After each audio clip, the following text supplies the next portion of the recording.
I tell you what, I got to give it to the NBA. I don't know if we can say this is what it was supposed to be, this is what it was meant to be, but Dibs, you said something in an email this morning that caught my attention, which is that tonight, Super Tuesday, if you will, tonight is maybe one of the best setups for a regular season night in the NBA that we've gotten in years. And to me, and you sort of indicated this as well, congratulations, the credit goes to the play-in tournament. And I've never actually been. Well, it's not what I said. But. No, but I'm taking what you said, and then I'm going to extend it to that. Okay. The play-in tournament has done exactly what it was asked to do, and that is create more teams involved, create urgency at the end of seasons. I've always been kind of, I don't know if indifferent is the word. I've never been like, yay, play-in tournament. It's never bothered me. I know it bothers people when there's change and when we extend, you're under 500, yet you still have a chance to be in the playoffs. And people get a little bothered by that. The play-in tournament, to me, has worked because it gives us this week.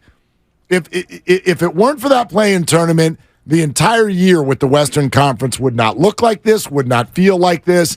And even though that's uncomfortable tonight for a Warrior fan, this is good. This is good for the league, what has spilled out into the Western Conference. See, I disagree because it would look like this. It would just be different ramifications in terms of what was going on. So if it were top 8 goes to the playoffs and there was no play-in tournament, it would be a must-win for Oklahoma City, and that would be a fact. Instead, Oklahoma City can lose this game, and there still is a path for them to be in the play-in tournament, and in fact, there's a good path for them to be in the play-in tournament. Is there? They're the 10 seed. Yeah. If they lose this game and they fall to 38-42, then they would be, if the Pelicans go ahead and handle their business, they would be a full 2.5 back of New Orleans for the 8.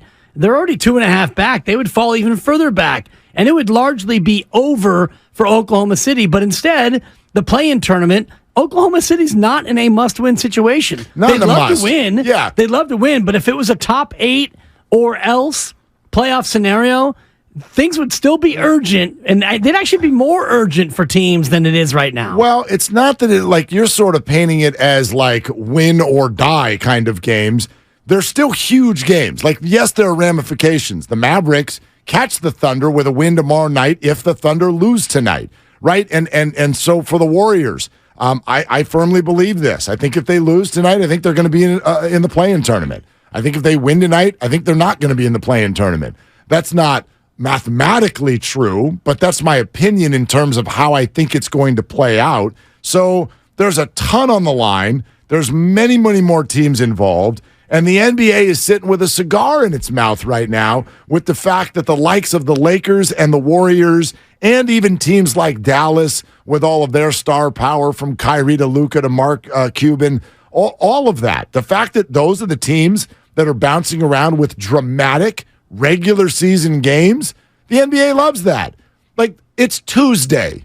And Middle America is in town. Well, and everybody should be playing tonight. This is a yawn fest normally. This should be an all 15 games, all 30 teams are playing kind of night. Yeah, that'd be cool. They almost did that. They got 13 games tonight in the association, starting at 4 o'clock, and that's great.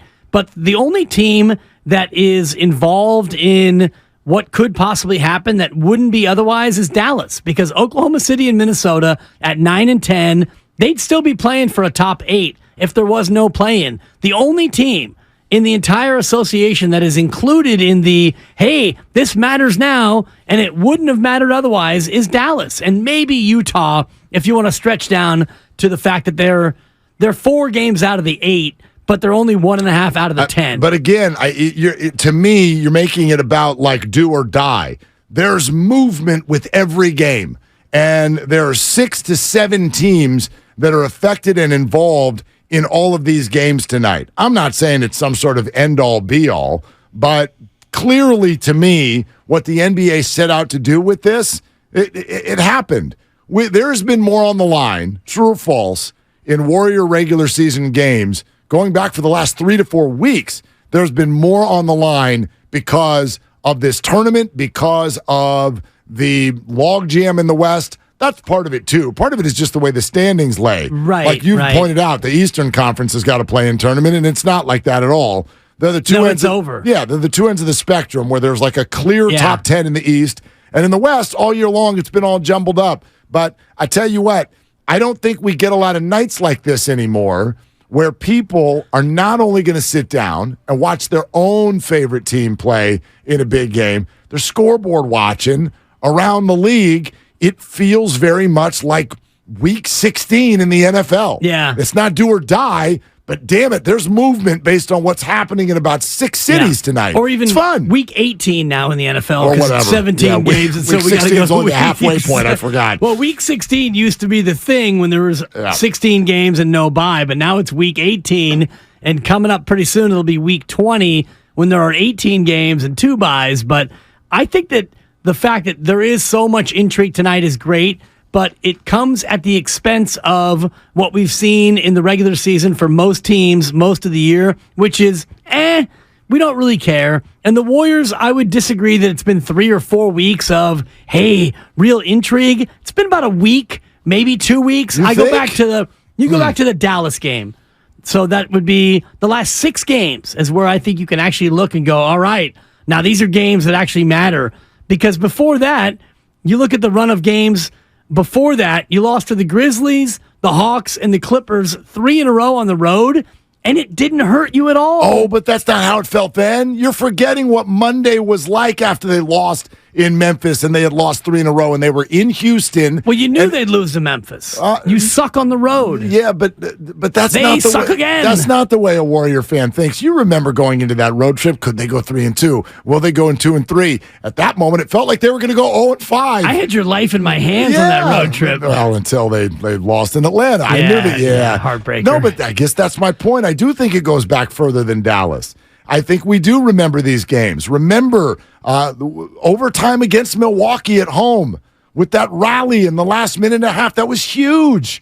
That was huge. They had a 2-game. It was. Was it huge? Yes. You're look still at them. fighting for your life. Right. And what would you be if you hadn't won those games? You'd be fighting for your life. Yes, but in a very different position. And I guess that is actually my main point about tonight. You would be, if you lost that game to Milwaukee, you would be 40-39.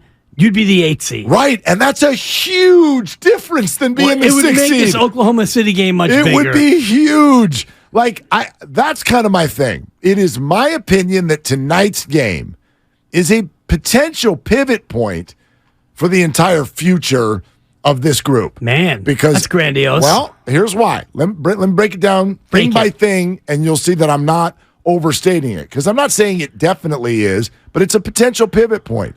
I think if they win tonight, they're going to be a top 6. I think if they lose tonight, they're going to be a play-in team. A play-in team is possibly done in 9 days. Done. Out. Season over. And we all know damn well what happens if that happens. Oh, they're breaking this thing up. Night-night, era over, big changes. Is Draymond on the team? Are there trades? All of that stuff is on the table. But if they're a top 6 seed, especially if they are the 6, it is my opinion that they will beat the Sacramento Kings. And it is my opinion that, therefore, there will be a noisy playoff run no matter where it ends. And you could legitimately make the statement that you should tweak and run it back with the same core. So if you're a big fan of Steph, Clay, Dre, Jordan, Poole, Andrew Wiggins, I don't think you can get bigger than tonight. I don't think you like this. You can get bigger than tonight. Well, not right now. You can't. Not in the regular season. The next 2 games are as big, if not bigger, right, no matter what happens tonight. But Dibs, they're 9-30 on the road. So this is their last home game of the year, and this is where they get all their wins. 32-8. Okay, so I'm not. It's not definitive, but it is a potential pivot point for sure. They have to, based on their performance on the road this year, they have got to get this game, or else they end up in the exact spot that they've said for weeks they don't want to end up. That's my opinion. Yeah, and so this is it's a big game. This no is doubt. a huge basketball game tonight. It's a big game, and if you lose it and you split the road games and you go 42-40, I agree with you. You're most likely in the play-in game, and I thought 42-40 would be good enough couple of weeks ago, we talked about it. I thought 42 wins would get you the 6th seed, but the way it looks right now, with the Lakers surging, even though you don't want to really admit it, the Lakers are here. The Lakers are a part of it. You've been sleeping on them the entire year. I thought they were top 10 the whole time. I just don't think they're going to do anything. Yeah, I mean, they might be a playoff team. They might be sitting out a week. And if you give LeBron James a week to rest up and go visit the LeBron James of foot doctors and Anthony Davis, you give him a week off, that team's going to be a tough out now. If I'm they LeBron, might be the second toughest out in the Western Conference. Or they could be gone in the first week, and then he could start. The Warriors. He could start visiting the LeBron James of everything. Yeah, like I heard that, and I'm like, why now? Why are you starting now visiting the LeBron James of feet? What is the LeBron James of chefs? What restaurant does he or she work at? What is the LeBron James? It's all about need. Yeah, he hasn't had that same need. I think the Lakers and the Pelicans can both jump over the Warriors tonight with victories and a Warriors loss. So a Warriors loss, they could be the 8th seed by the morning, and that would be jarring. That would mean that the Sacramento and Portland games, while they aren't must wins, because you're still a play-in team and win whatever. This is Adam Silver's fault for making this less important than it should be. But those are big games. I want. Imagine if they had to be a top 8 seed, Mark. I'd like how much more import there would be on these games. Man, it'd be more important. I don't see it that way because if you lose tonight and the Lakers and Pelicans win and you're the 8th seed, but you're still saying there's a path, and I'm saying it's not a good one. I don't want to be on that path. And they have been stating but it's a path. It's a if path. You're the 9 seed, you have a path. But that's not the goal. You're the Golden State Warriors, and you're the defending champs. We don't want a path. Of course. We want a decent path. Well, if you really wanted a great path, you would have given a crap about the regular season, and you didn't. Fair point. But raise your hand if anybody thinks anybody who's ever going to win an NBA title out of the play-in tournament. Oh, absolutely. My hand is down. And if it's going to happen, it would happen this year, and it would happen with the Warriors. I wish that was a bet. Lakers. I wish that's a bet we could make, because we would have to just wait for the rest of our lives. Assuming this play-in cockamamie thing goes on and on. Nobody's winning a title out of the play-in tournament. Nobody's winning a title. I don't see why not. Because you're not good enough to do that, and you exhaust yourself to even get out of the play-in tournament. That's an overstatement. No, it's not. Like, that's a huge advantage. I'm coming out of a week of having to play 2 games, maybe on the road. They're elimination games. There's urgency, and you come out of that and then go on the road to somebody who's been sitting there waiting for you. Like 90% chance you're going to get pummeled. You're going to get pummeled. Not this team. The Warriors cannot do this out of the play-in tournament. They can't. If anybody can, the Warriors can. Great. Nobody can. So let's just say that the Warriors are. That's my opinion. Let's just say the Warriors find their way into the play-in, and they're the 8th seed.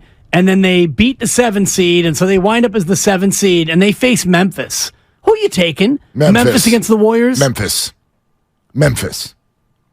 In that scenario that you just laid out? Say it again. Memphis. Say, I'm taking Memphis. Put Memphis and the Warriors in round 2 after the Warriors eliminate the Sac Kings? No, I'm putting them in round 1. That's different. You're taking Memphis? In that scenario, yes.